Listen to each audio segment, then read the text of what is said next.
Hey everybody, Fabulous Tresses here, and I don't know, maybe it's just a video about things that are close to my heart, and one of those things is the history of hair and the hair business, and particularly of the African American community.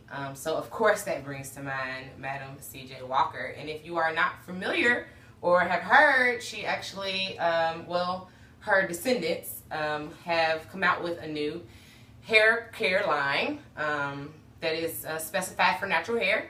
You can get it at Sephora, and I came into the knowledge online, I don't know, like a few weeks before the Essence Festival, and then when I got to the Essence Festival, I realized that they were going to be there, so I was super excited, and they gave me this nice little, I guess, you know, little card, kind of tells what they offer. They have a tame frizz, a smooth style, and a maximized moisture. Those are the three lines. One's for humidity, one's for silkening, and one's for defining. They also have scent and shine oils. And this says a wonderful deep conditioning mask called Nourish Strands.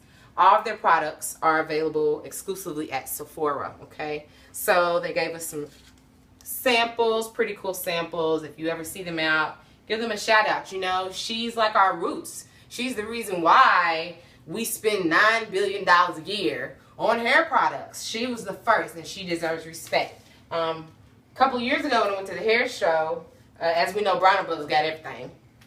They had some earrings, little Madame C.J. Walker earrings there. I thought they were super cool. And so I wear those often. I didn't have them on at the Essence because I didn't know if she was going to be there until I got there. But I met her great-great-granddaughter, who was Alalia Bundles. She was actually, she is the author of 2 books, okay? And she has been solely responsible, to my knowledge, of continuing the legacy of her great-great-grandmother, which is a wonderful legacy, not just about hair products, but about a black woman who started from grassroots and who built her way up and who was the first millionaire. You know, black millionaire, like equivalent to your Oprah of today or something along that line. Another reason why it's important to me is because my grandmother, my maternal grandmother, her name was Maybelline Brooks. There she is in all of her glory, given she has passed and went on to be with her Heavenly Father.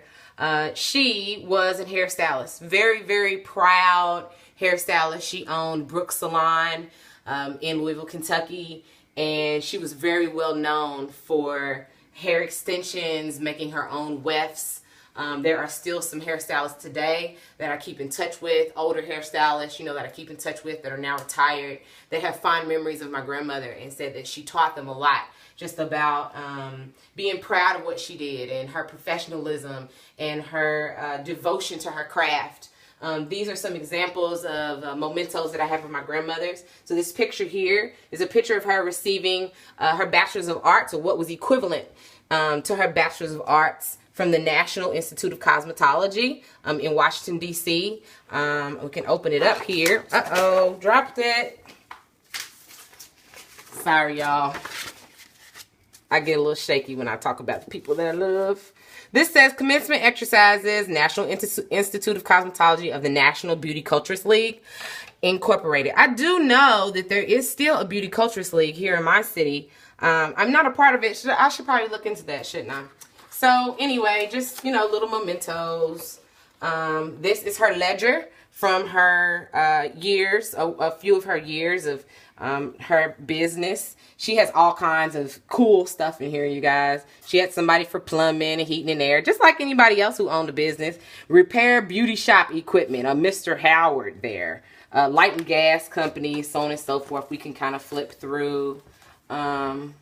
She had a lady who was her booth renter. She had Johnson Beauty Supply. It was a really popular, very well-known and long-standing beauty supply here in our city. The National Linen Service. I assume that's where she either bought or had her linens redone. She's got hair supply, keys, a place where she had keys. Louisville Gas and Electric, $22.49, you all. Absolutely hilarious. And let's see, is there a date up here? This says September. This page was August. Let's go a page over and see if we can get a year. that this was. July 1978. January of 1978.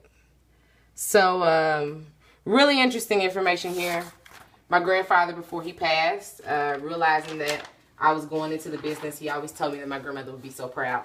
And last but not least, back again to Madame C.J. Walker. My grandmother graduated from her school. She had a school program, I do believe was a part of the black high school here, which is Central High School.